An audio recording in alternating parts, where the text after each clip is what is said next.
রাতে থালা বাসন না ধুয়ে রাখলে কি বরকত কমে যাবে? একবার স্ত্রী সবাস করার পর ফ্রেশ না হয়ে আবার মিলিত হলে কি গুনাহ হবে? জন্মবারে হাতের নখ চুল কাটা যাবে না, এই কথাটা কতটুকু শরীয়ত সম্মত? নামাজে ভুলবশত ওয়াজিব ছুটে গেলে নামাজের অনেক পরে সেটি জানতে পারলে কি নামাজটি পুনরায় কাজা পড়তে হবে? টয়লেটে থাকা অবস্থায় যদি আজান শুরু হয় তখন কি আজান উত্তর দিতে পারি? নারীরা উচ্চ আওয়াজে কোরআন তেলাওয়াত করতে পারবেন কি না? স্বামী অক্ষম হলে স্ত্রী করণীয় কি? চিকিৎসার পরও স্বামী সুস্থ হয়নি, পরামর্শ কাম্য। নামাজের ছোট সূরা আগে এবং বড় সূরা পরে পড়া যাবে কি না? নাপাক অবস্থায় শরীরের ঘাম পোশাকে লাগলে কি পোশাক নাপাক হয়ে যাবে? সংসার জীবনে স্ত্রীর সাথে ঝগড়া বিবাদ লেগেই থাকে, কি করতে পারি? মহিলারা যদি অজু করা অবস্থায় কোনো পুরুষ দেখে ফেলে তাহলে কি অজু থাকবে? স্ত্রী মারা গেলে স্বামী গোসল করাতে পারবে? আর কি কি করণীয় আছে স্বামীর জন্য? একজন মহিলার স্বামী মারা যাওয়ার পর আবার অন্য জায়গায় বিয়ে হয়ে গেলে সেই মহিলা কি আগের স্বামীর সম্পত্তির অংশ পাবে? যদি শ্বশুর শাশুড়ির সাথে বনিবনা না হয় তাহলে আলাদা থাকলে কি গুনাহ হবে? মেয়েরা নখে কালো কলপ দিতে পারবে কি না? কেমন করে বুঝবো আল্লাহ আমার গুনাহগুলি মাফ করেছেন? মাঝে মাঝে প্রস্রাবের পর পিচ্ছিল তরল জাতীয় কিছু গেলে কি শরীর বা কাপড় নাপাক হবে? মেয়েদের কি পশু পাখি জবাই করা জায়েজ আছে? হাতে তালি দেওয়া কি জায়েজ আছে? অনেকে বলে হারাম, এটা ইসলামের বিধান কি? বাচ্চাদের প্রস্রাবের ফোঁটা মেঝেতে পড়লে যদি তা নিজে নিজে শুকিয়ে যায় তবে কি তাদের নামাজ পড়া যাবে? বাজনা ছাড়া নুপুর পড়া যাবে কি না? কাজা নামাজ কিভাবে আদায় করব? মোবাইলে কোনো সূরা রিংটোন হিসেবে রাখা যাবে কিনা?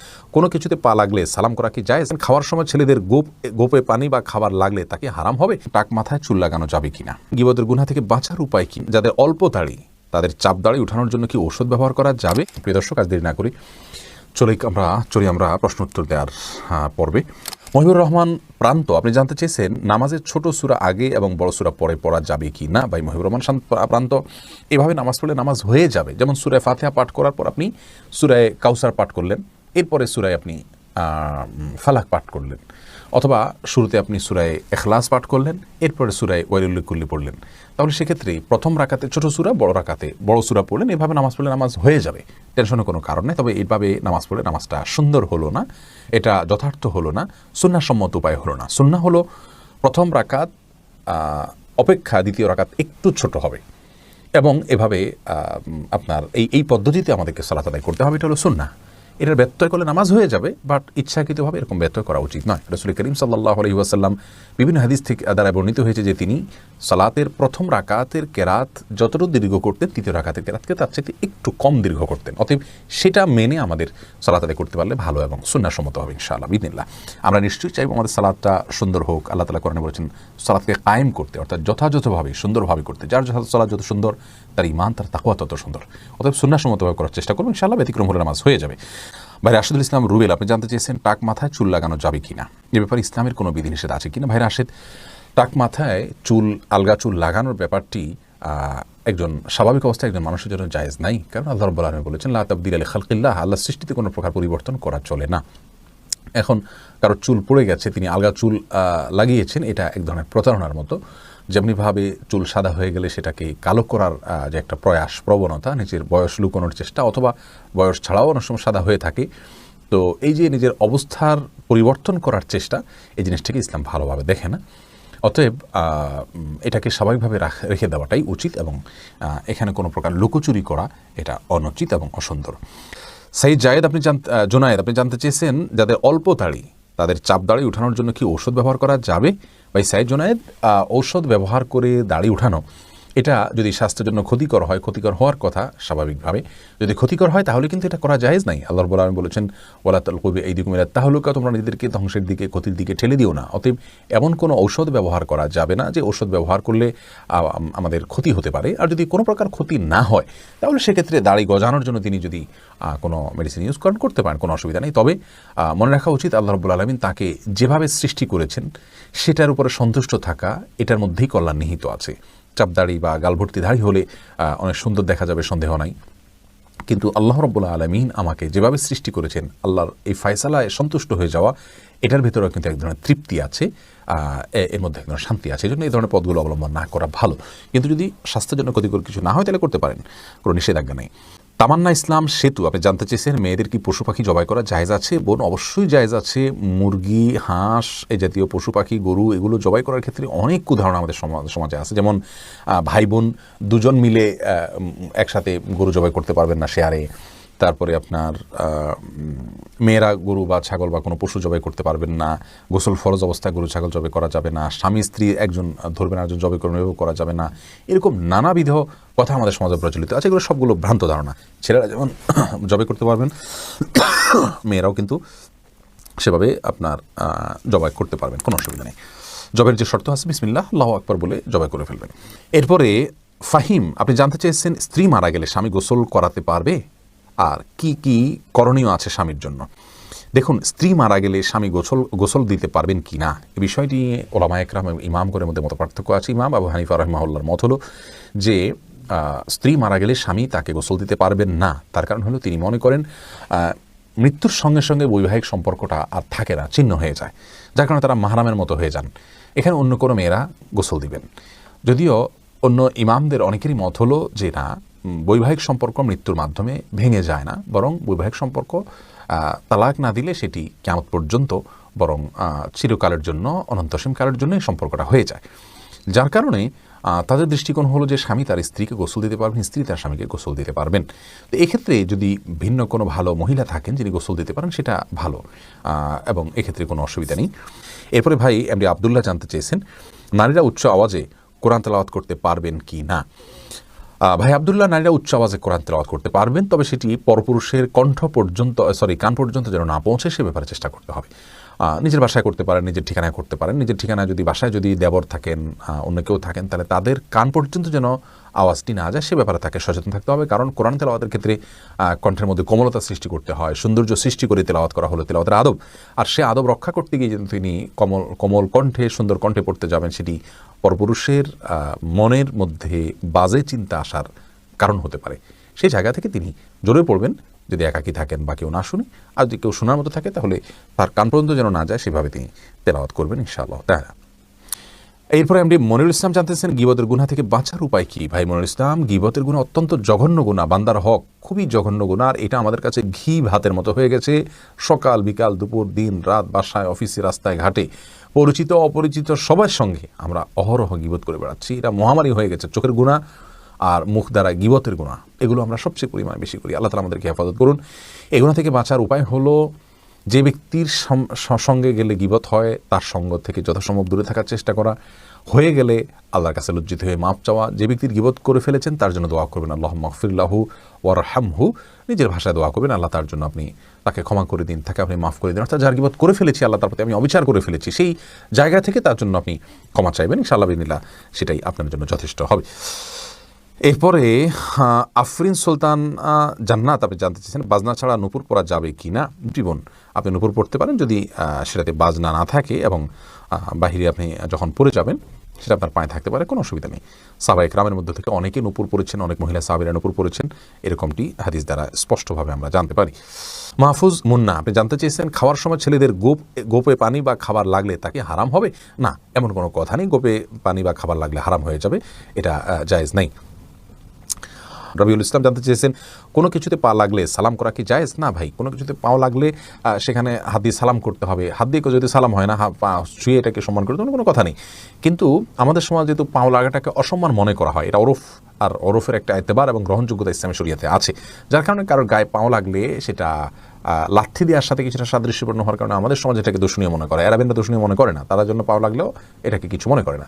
তো আমাদের সমাজে যদি দূষণীয় মনে করা হয়, সেহেতু যার কাছে যার গায়ে পাও লেগেছে তাকে যদি আপনি একটু টাচ করে আপনি আসলে পাও লাগাতে চাননি, হাত লাগাতে চেয়েছেন অথবা অশ্রদ্ধা করতে চান, এটা বোঝাতে চান, তাহলে সেটা ঠিক আছে, এটাতে দোষের কিছু নাই। তবে এর মানে এই নয় যে তাকে আপনি সালাম দিবেন। শারমিন সোনালী আপনি জানতে চেয়েছেন যদি শ্বশুর শাশুড়ির সাথে বনিবনা না হয় তাহলে আলাদা থাকলে কি গুনাহ হবে? আলাদা থাকলে গুনাহ হবে না। ওনাদের হক যদি মোটামুটি আদায় করা হয়, তাদের যেটুকু প্রয়োজন, আলাদা থাকলে যে গুনাহ হবে এমন কোনো কথা নেই। নাহিদ আলম জানতেছেন উলঙ্গ ছবিতে ভুলে দৃষ্টি পড়ে গেলে কি গুনাহ হবে? ভুলে দৃষ্টি পড়ে গেলে গুনাহ হবে না, কিন্তু যখনই স্মরণ হবে তখনই সাথে সাথে ফিরে আনতে হবে। আল্লাহ তাআলার ভয়, আল্লাহ তাআলা আমাদেরকে সেই ভয় এবং তাকে নসিব করুন। এমনি বাপি জানতে চেয়েছেন আমি টয়লেটে থাকা অবস্থায় যদি আজান শুরু হয় তখন কি আজান উত্তর দিতে পারি? না ভাই, আপনি অপেক্ষা করবেন, বের হয়ে আজান উত্তর দিয়ে দিবেন। মোবাইলে কোনো সূরা রিংটোন হিসেবে রাখা যাবে কিনা? না, কোনো সূরাকে রিংটোন হিসেবে রাখা যাবে না, কারণ এতে কোরআনের প্রতি অসম্মান হয়। এদিক থেকে অসম্মান হয় যে কোরআন আপনার রিংটোনের কাজে ইউজ হওয়ার জন্য নাজিল হয়নি। এটা কোরআনের আয়াতকে দিয়ে যদি আপনি ঠোঙা বানান, সেখানে মুড়ি রাখেন, এটা যেরকম অপমান, রিংটোন হিসাবে কোরআনের আয়াতকে সেট করলে এরকম অপমান, কোরআনকে অজায়গায় ব্যবহার করা হয়। আর দ্বিতীয়ত হলো, এটা যে কোনো জায়গায় বেজে উঠবে, টয়লেটে বেজে উঠতে পারে, সেক্ষেত্রে অসম্মান হবে আল্লাহর কালামের। আবার অপূর্ণাঙ্গ অংশে আপনি তেলাওয়াতের এমন কোনো পর্যায়ে আপনি কল রিসিভ করতে পারেন যেখানে অপূর্ণাঙ্গ কথা থেকে যাবে, সেটাও কোরআনের অপব্যবহার। সব মিলিয়ে এটাকে রিংটোন হিসেবে ব্যবহার করা যাবে না। আফরিন মোল্লা, আপনি জানতে চেয়েছেন কাজা নামাজ কীভাবে আদায় করব। দেখুন, কাজা নামাজ আদায় করার পদ্ধতি হলো, যখন আপনি অনেকগুলো সালাত ছুটে যাবে তখন ধারাবাহিকভাবে পড়ে যাবেন, যতটুকু সম্ভব শুধু ফরজগুলো আদায় করে যাবেন, সুন্নত আদায় না করলেও চলবে, এগুলো পড়ে ফেলুন আস্তে আস্তে। শাহিদা খাতুন জানতে চেয়েছেন, কেমন করে বুঝবো আল্লাহ আমার গুনাহগুলি মাফ করেছেন। এটাকে নিশ্চিতভাবে বোঝার কোনো উপায় নেই বোন শাহিদা, তবে আল্লাহ রাব্বুল আলামিন আপনার গুনাহ মাফ করেছেন তার আলামত হিসাবে আপনি গুনাহ থেকে বেঁচে থাকার সুযোগ পাচ্ছেন, তওবার তৌফিক পাচ্ছেন, এবং ভালো কাজ করার তৌফিক পাচ্ছেন। এগুলোকে আপনি আলামত হিসাবে ধারণা করতে পারেন, কাউন্ট করতে পারেন, তবে নিশ্চিতভাবে বলার কোনো সুযোগ নেই। এই জন্যই তো আল্লাহ রাব্বুল আলামিনের কাছে তওবা আমরা মৃত্যু পর্যন্ত করে যাব, মাগফিরাত আমরা মৃত্যু পর্যন্ত চেয়ে যাবো ইনশাআল্লাহ বিদিনিল্লাহ। মামুন চৌধুরী জানতে চেয়েছেন, বাচ্চাদের পেশাবের ফোঁটা মেঝেতে পড়লে যদি তার নিজে নিজে শুকিয়ে যায় তবে কি তাদের নামাজ পড়া যাবে? যদি নিজে নিজে শুকিয়ে যেমন কোনো আলামত না থাকে তাহলে সেখানে নামাজ পড়া যাবে। আব্দুল মমিন জানতে চেয়েছেন, মহিলারা যদি অজু করা অবস্থায় কোনো পুরুষ দেখে ফেলে তাহলে কি অজু থাকবে? দেখুন ভাই আব্দুল মমিন, অজু করা অবস্থায় কোনো পুরুষ দেখলে অজু ভাঙবে এমন নয়, তবে সেটা যদি ইচ্ছাকৃত দেখেন তাহলে গুনাহ হবে, আর অনিচ্ছাকৃত হলে গুনাহও হবে না, কিন্তু এই দেখার সাথে অজু ভাঙার কোনো সম্পর্ক না, অজু থাকবে ইনশাআল্লাহ। এমডি নাসির উদ্দিন জানতে চেয়েছেন, মাঝে মাঝে প্রস্রাবের পর পিচ্ছিল তরল জাতীয় কিছু গেলে কি শরীর বা কাপড় নাপাক হবে? যদি শরীরে লাগে তাহলে সেই অংশটা ধুয়ে ফেলবেন, কাপড় লাগলে সেই অংশটা ধুয়ে ফেলবেন, বাস তাহলেই চলবে। নাপাক হবে যেটুকু লাগবে সেটুকু জায়গা। জহিরুদ্দিন মোহাম্মদ বাবর জানতে চেয়েছেন, হাতে তালি দেওয়া কি জায়েজ আছে? অনেকে বলে হারাম, এটা ইসলামী বিধান কি? হাতে তালি দেওয়া এটাকে হারাম বলার সরাসরি কোনো সুযোগ নেই, তবে অবাক করা কোনো কিছু, ভালো কিছু দেখলে মুখে সুবহানাল্লাহ বলা, আশ্চর্য হলে সুবহানাল্লাহ বলা, মাশাআল্লাহ বলা, এটা হলো সুন্নাহ, হাতে তালি নয়। কিন্তু যদি কেউ হাতে তালি দেন তাহলে সেক্ষেত্রে হারাম হয়ে যাবে, এটা মোটেও সঠিক নয়। খোকন মিজি জানতে চেয়েছেন, মেয়েরা নখে কালো কলব দিতে পারবে কি না? নখে যদি কলব দেন এবং তাতে যদি আলাদা আবরণ পড়ে যায় যেটা খোসার মতো উঠে, তাহলে সেক্ষেত্রে ওইটা দিয়ে উজু করলে উজু হবে না। পিরিয়ড চলাকালীন সময় দিতে পারেন, আবার পিরিয়ড ভালো হওয়ার আগে সেটা তুলে ফেলতে হবে। শাহিনুর ইসলাম সোনিয়া, আপনি লিখেছেন, স্বামী অক্ষম হলে স্ত্রী করণীয় কি? চিকিৎসার পরও স্বামী সুস্থ হয়নি, পরামর্শ কাম্য। স্বামী অক্ষম, এই অক্ষমতার ডেফিনেশন কি, তিনি কতটা অক্ষম, এবং চিকিৎসা হওয়ার পরও তিনি সুস্থ হন নাই, কী ধরনের চিকিৎসা হয়েছে, তার আন্তরিকতা ছিল কিনা, এটা কি প্রকৃত অর্থেই অক্ষমতার সংজ্ঞায় পড়ে কিনা, নাকি স্বামী স্ত্রী নিজেদের মধ্যে ভুল বুঝাবুঝি হলে শুধুমাত্র একজন অন্যজন থেকে নিষ্কৃতি পাওয়ার জন্য এটা একটা উসিলা মাত্র, বাহানা মাত্র, অথবা আপনার এখানে অন্য কোনো ফাঁকফোকর আদৌ আছে কিনা, এই বিষয়গুলো দেখতে হবে। যদি এমন হয় যে স্বামী স্ত্রীর জৈবিক প্রয়োজন পূরণ করতে একেবারেই অক্ষম, চিকিৎসার পরও সেটা তার মধ্যে সে সমস্যা তার দূর না হয়, তাহলে সেক্ষেত্রে স্ত্রী বিচ্ছেদের উদ্যোগ গ্রহণ করতে পারেন। স্বামী যদি বিচ্ছেদ না দেন, স্বামী যদি তালাক না দেন, তাহলে সেক্ষেত্রে আদালতের মাধ্যমেও বিচ্ছেদের উদ্যোগ নিতে পারেন, সামাজিকভাবেও বিচ্ছেদের উদ্যোগ আলেম ওলামাদের মাধ্যমে, স্থানীয় মুরব্বিদের মাধ্যমে উদ্যোগ নিতে পারেন, তাকে প্রেশার দিতে পারেন, অর্থাৎ সে অধিকার তার আছে। ইসলাম বলে না যে একজন স্বামী অক্ষম হওয়ার পরও নারী সারা জীবন তার ঘর করে যেতে হবে, তবে প্রকৃত অবস্থাকেই সেটা নিরূপণ, নিজেরটা নিজে না করে অন্যদের সহযোগিতা নিয়ে, বিদগ্ধ মানুষগুলোর সহযোগিতা নিয়ে সিদ্ধান্তে আসতে পারলে সেটা অবশ্যই ভালো। শাহরিয়ার রহিম লিখেছেন, নাপাক অবস্থায় শরীরের ঘাম পোশাকে লাগলে কি পোশাক নাপাক হয়ে যাবে? নাপাক অবস্থায় যদি শরীরের ঘাম পোশাকে লাগে তাহলে সেই পোশাক নাপাক হবে না, কারণ মানুষ যখন গোসল ফরজ হওয়ার কারণে নাপাক হন কিংবা ছোট নাপাকও হন, তখন তার ঘামও নাপাক হয়ে যায় না, যার কারণে এই ঘামগুলো শরীরে, পোশাকে কোনো জায়গায় লাগলে সেই জায়গাগুলো নাপাক হবে না। সোহেল রানা, আপনি লিখেছেন, জন্মবারে হাতের নখ চুল কাটা যাবে না, এই কথাটা কতটুকু শরীয়ত সম্মত? নিছক কি কুসংস্কার, এর কোনো ভিত্তি শরীয়তে নেই। যে বারে জন্মগ্রহণ করেছে ওই বারে চুল কাটা যাবে না, এটা কোনো ভিত্তি নেই। যে কোনো দিনই চুল বা নখ কাটা যেতে পারে। এমডি ইরফান মুহিত, আপনি লিখেছেন, নামাজে ভুলবশত ওয়াজিব ছুটে গেলে নামাজের অনেক পরে সেটি জানতে পারলে কি নামাজটি পুনরায় কাজা পড়তে হবে? নামাজে ভুলবশত ওয়াজিব যদি ছুটে যায় তাহলে নামাজের অনেক পরে আপনি সেটি জানতে পারলেন, তাহলে অবশ্যই সেটিকে আপনি কাজা করবেন। কারণ হলো ওয়াজিব ছুটে গেলে সে নামাজটা অপূর্ণ থেকে যায়, বিধায় পরবর্তীতে মনে হলে আপনি সেই নামাজটি আবার পড়ে দিবেন। আর নামাজের মধ্যেই যদি মনে হয় তাহলে সিজদা সাহু দিলেই আপনি দায়মুক্ত হয়ে যাবেন। বাট নামাজ শেষ করার পরে মনে হলে সেই নামাজটা আবার পড়ে দিতে হবে, অর্থাৎ ওটা কাজা করাটা ওয়াজিব থাকে তখন। আব্দুল হামিদ রিপন জানতে চেয়েছেন, একবার স্ত্রী সবাস করার পর ফ্রেশ না হয়ে আবার মিলিত হলে কি গুনাহ হবে? কোনো গুনাহ হবে না, তবে মাঝে যদি অজু করে নেওয়া যায় তাহলে সেটা সুন্নাত আদায় হবে, আর না করলেও গুনাহ হবে না। আব্দুল্লাহ সোহাগ লিখেছেন, ফজরের নামাজ পড়ে আমি ঘুমিয়ে পড়ি, এতে কি আমি গুনাহগার হব? ফজরের সালাত আদায় করার পর যদি আপনি ঘুমিয়ে পড়েন তো এতে আপনার বড় কোনো গুনাহ হবে না, কারণ এতে কোনো হারাম কাজ আপনি করছেন না, কিন্তু একটা অনুত্তম কাজ করছেন। গুনাহ শব্দের অর্থ ক্ষতি, সে অর্থে ক্ষতি তো হবেই, কিন্তু ক্ষতিটা ওরকম বড় ক্ষতি, মোটা দায় ক্ষতি, কোনো কবিরা গুনাহ নয়। যদি এমন হয় যে আপনি রাতে ডিউটি করেছেন, গভীর রাতে আপনাকে ঘুমাতে হয়েছে কোনো কারণে, বাধ্য হয়ে আপনি সকালে ঘুমিয়েছেন, তাহলে সেক্ষেত্রে ইনশাআল্লাহ কোনো প্রকার গুনাহই হবে না, কারণ এটা শরীয়ত নিষিদ্ধ কোনো কাজ আপনি করেছেন ব্যাপারে সেরকম না। অনেক ফুকাহা একরাম এটাকে নিষেধ করেছেন, এটা স্বাস্থ্যের জন্য ক্ষতিকর। নবী সাল্লাল্লাহু আলাইহি ওয়াসাল্লাম এই টাইমে তাসবিহ তিলাওয়াত করতে পছন্দ করতেন। আল্লাহ কোরআনে কারিমে বিভিন্ন জায়গায় বলেছেন ওয়াসসাবিহু বুকরাতাও ওয়া আসীলা, এই জাতীয় কথা আল্লাহ তাআলা বলেছেন। সেখান থেকে বোঝা যায় যে সকাল এবং সন্ধ্যার সময়গুলো ইবাদতের সময়, জিকির আজকারের সময়, তাসবিহ তিলাওয়াতের সময়, এই সময়টা ঘুমের সময় নয়, বিধায় এগুলো থেকে আমাদের বেঁচে থাকা দরকার। এরপরে আতিকা সাফরিন ইয়াডি থেকে আপনি লিখেছেন, একজন মহিলার স্বামী মারা যাওয়ার পর আবার অন্য জায়গায় বিয়ে হয়ে গেলে সেই মহিলা কি আগের স্বামীর সম্পত্তির অংশ পাবে? কোনো নারী যদি কোনো জায়গায় বিয়ে হয়, এরপরে যদি স্বামী মারা যান তখন যদি তার স্ত্রী থাকেন, তাহলে সেক্ষেত্রে তিনি অবশ্যই সম্পত্তির ভাগ পাবেন। কিন্তু স্বামী মারা যাওয়ার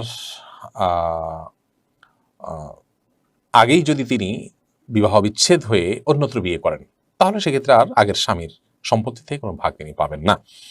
তাহলে দেখতে হবে যে স্বামী মারা যাওয়ার সময় তিনি ওই স্বামীর স্ত্রী ছিলেন কিনা। যদি স্ত্রী থেকে থাকেন ওই অবস্থায়, তাহলে স্বামী মারা গেলে অবশ্যই সে স্বামীর সম্পত্তিতে স্ত্রীর ভাগ থাকবে, তবে সেটি ভ্যারি করবে। যদি সন্তান থাকে তাহলে ভাগটা একরকম হবে, আর সন্তান না থাকলে ভাগটা আরেক রকম হবে। সন্তান থাকলে কিছুটা কম পাবেন, আর সন্তান না থাকলে সেক্ষেত্রে কিছুটা বেশি পাবেন মৃত ব্যক্তির। জসিম হোসেন জেএসআইডি থেকে আপনি লিখেছেন, রাতে থালা বাসন না ধুয়ে রাখলে কি বরকত কমে যাবে? আর রাতে থালা বাসন না ধুলে বরকত কমে যায় এরকম কোনো কথা কোরআনে কোথাও বলা হয়নি। প্রচুর পরিমাণে কুসংস্কার আমাদের সমাজে আছে, এটি সেরকম একটি বিষয়। আপনি থালা বাসন রাতে ধোবেন নাকি দিনে ধোবেন এটা আপনার ব্যাপার। তবে এক্ষেত্রে শরিয়ার নির্দেশনা হলো যে থালা বাসন, বিশেষ করে খাবার যদি থাকে, সেগুলোকে ঢেকে রাখা। সেগুলোকে ঢেকে না রাখাটা এটা সুন্নাহর খেলাফ। আমরা যখন ঘুমিয়ে পড়ি অনেক সময় জিনরা বিচরণ করে এবং নানামুখী অসুবিধা তৈরি হয়। সবচেয়ে বড় কথা হলো যে আজকাল আমরা তেলাপোকা, তারপর টিকটিকি, নানা রকমের প্রাণী বিচরণের কথা আমরা জানি। এগুলো আমাদের অজান্তে বিচরণ করবে, সেগুলো আমাদের স্বাস্থ্যের জন্য ক্ষতির কারণ হতে পারে। এই জন্য সেগুলোকে ঢেকে রাখা অথবা উপর করে রাখা, সেটা হলো গুরুত্বপূর্ণ বিষয়। আমি ধোয়ার বিষয়টা এখন ধোবো, আমার থালা বাসনটা নাকি আমি কালকে সকালে ধোবো, সেটা একান্তই আমার ব্যাপার। এক্ষেত্রে শরীয়ত আমাকে কোনো বাধ্যবাধকতা দেয়নি। তবে এটা ঠিক যে যত পরিচ্ছন্ন থাকা যায় ততই ভালো, যত সময়ের কাজ সময় করে ফেলা যায় ততই ভালো। কিন্তু এর মানে এই না যে থালা বাসন আমি রাতেরটা সকালে ধুলে আমার বাসায় বরকত থাকবে না, এমন কোনো কথা নেই। খায়রুল ইসলাম লিটন আপনি লিখেছেন, আমার গোসল ফরজ হয়েছিল কিন্তু টের না পেয়ে আমি নামাজ পড়ে ফেলেছি, এরপর টের পেয়েছি, এখন কি করব? দেখুন, গোসল ফরজ হয়ে যাওয়ার পর আপনি টের পাননি, নামাজ পড়ে ফেলেছেন, পরে যখন আপনি নিশ্চিত হয়েছেন যে আপনার গোসল ফরজ হয়েছিল, আপনি এখন পুনরায় গোসল করে নামাজটা কাজা করবেন। ইকবাল হোসেন আপনি লিখেছেন, যারা সিগারেট খায় তাদের পিছনে নামাজ হবে কিনা? যারা ধূমপান করে নিশ্চয়ই তারা ফাসিকের কাতারে পড়ে, তারা প্রকাশ্যে গুনাহে লিপ্ত, তাদের পিছনে নামাজ পড়লে নামাজ আদায় হয়ে যাবে, কিন্তু এরকম ব্যক্তিকে ইমাম নিযুক্ত করা গুনাহের কাজ, এবং এইরকম ব্যক্তির পিছনে নামাজ পড়াটা মাকরুহ। তবে নামাজ আদায় হয়ে যাবে, মাকরুর সাথে আদায় হয়ে যাবে, অর্থাৎ ত্রুটিপূর্ণভাবে আদায় হয়ে যাবে। যদি বিকল্প কোনো ভালো লোক না থাকে এবং জামাত মিস হওয়া ছাড়ার কোনো অপশন না থাকে, তাহলে সেক্ষেত্রে এই ব্যক্তির পিছনে নামাজ পড়লে নামাজ আদায় হয়ে যাবে ইনশাআল্লাহ, কোনো অসুবিধা হবে না। কারণ সেই ক্ষেত্রে এটা আপনি অনেকটা নিরুপায়। ইমাম সাহেব তার ছোটখাটো ভুল ভ্রান্তি আছে, এই অজুহাতে আপনি জামাতে নামাজ পড়লেন না, এই সুযোগ কিন্তু নেই। প্রয়োজন আপনি অন্য কারোর পিছনে নামাজ পড়বেন, আর একটু ভালো মানুষ পেলে তার পিছনে নামাজ পড়বেন, অন্য মসজিদে যাবেন, কিন্তু আপনাকে জামাতে নামাজ পড়তে হবে। এরপর প্রশ্ন করেছেন এমডি মান্নান, আপনি লিখেছেন, সংসার জীবনে স্ত্রীর সাথে ঝগড়া বিবাদ লেগেই থাকে, কি করতে পারি? দেখুন, দাম্পত্য কলহগুলো সৃষ্টি হয় সবর এবং শকর না থাকবার কারণে। এটি হলো প্রধান এবং মৌলিক কারণ। স্বামী বলুন, স্ত্রী বলুন, যার মধ্যে সমস্যা থাকুক না কেন, সমস্যা এই দুটির কোনো একটি, হয় সবর নেই আর না হলে শকর নেই। এছাড়া আরও কারণ থাকতে পারে, কিন্তু এটি মৌলিক কারণ। সবর এবং শকর ছাড়া কখনো দাম্পত্য জীবনে সুখ শান্তি পাওয়া সম্ভব নয়। স্বামী বলুন আর স্ত্রী বলুন, উভয়কেই কোনো না কোনো ক্ষেত্রে ধৈর্য ধারণ করতে হয় এবং শুকর আদায় করার মানসিকতা থাকতে হয়। আপনি আপনার জীবনসঙ্গীর মধ্যে যে ত্রুটি দেখছেন, সেই ত্রুটি সত্ত্বেও আপনি ধৈর্য ধারণ করবেন, এটি আপনার কর্তব্য। আর এই ত্রুটির পাশাপাশি তার অনেক ভালো গুণ আছে, সেগুলো আপনি দেখবেন, সেটি আপনাকে সুখী করবে, সুখী দাম্পত্য জীবন উপহার দিবে। প্রিয় নবী সাল্লাল্লাহু আলাইহি সাল্লামের সহধর্মিণী উম্মুল মুমিনিন আয়েশা রাদিয়াল্লাহু তাআলা আনহা সম্পর্কে পর্যন্ত তার একটা মানবীয় দুর্বল দিকের কথা হাদিসে উঠে এসেছে, যে তার সবই ভালো ছিল, বয়স কম হওয়ার কারণে অনেক সময় আটা ইত্যাদি খামিরা করে রেখে দিতেন, সেগুলো মুরগি কিংবা ছাগল, গৃহপালিত যে পশু থাকে, মানুষ পালে ঘর বাড়িতে, এরকম কোনো কিছু এসে খেয়ে ফেলতো অনেক সময়, দাওয়াজেন আসছে হাদিসের ভাষায়। তো এখন এটা একটা সমস্যা। এখন এই সমস্যার কারণে নবী করিম সাল্লাল্লাহু আলাইহি ওয়াসাল্লামের সাথে তার কখনো ঝগড়া বিবাদ হয়েছে কিনা? এর উত্তর হলো কখনো এরকম কোনো ইস্যু নবী সাল্লাল্লাহু আলাইহি ওয়াসাল্লামের সাথে তার কখনো বিবাদ, বিতণ্ডা, বশ্যা, ঝগড়া যেটাকে আমরা বলি, কোনোটি হয়নি। তার মানে স্ত্রী হিসেবে মানবিক দুর্বলতা কারো থাকতে পারে, স্বামী হিসাবে কারো দুর্বলতা থাকতে পারে, কারোর স্বামীর বা কারোর স্ত্রীর মধ্যে দুর্বলতার পরিমাণ বেশিও থাকতে পারে, কমও থাকতে পারে, হয়তো অন্য আরেকজন এর মধ্যে এটা নেই, কিন্তু তার মধ্যে আবার অনেক ভালো গুণ নিশ্চয়ই আছে। পৃথিবীতে এমন একটি মানুষ আল্লাহ তাআলা সৃষ্টি করেন না যার কোনো ভালো গুণ নেই। কোনো মানুষ এমন নাই যার কোনো ভালো গুণ নেই। আপনি আপনার জীবনসঙ্গীর যদি কোনো ভালো গুণ খুঁজে না পান, সেটা আপনার ত্রুটি। আর কিছু না থাকুক, তার শারীরিক অবয়বটা ভালো আছে, এটাও কি একটা শুকরিয়া আদায় করার জায়গা নয়? যে আমার স্বামী শারীরিকভাবে ফিট আছেন, সুস্থ আছেন। অনেকের স্বামী শারীরিকভাবে ফিট নন, অনেকের স্বামী মানসিক রোগী, আমার স্বামী অ্যাটলিস্ট মানসিক রোগী নন। কত শত বিষয় আমরা খুঁটে খুঁটে বের করতে পারবো যদি আমরা চেষ্টা করি যে আমার জীবনসঙ্গী তার কি ভালো গুণ আছে। তাহলে স্বামী বলুন, স্ত্রী বলুন, উভয়কেই কাজটি করতে হবে। সবর এবং শুকর, এটা ছাড়া দাম্পত্য জীবনের ঝগড়া বিবাদ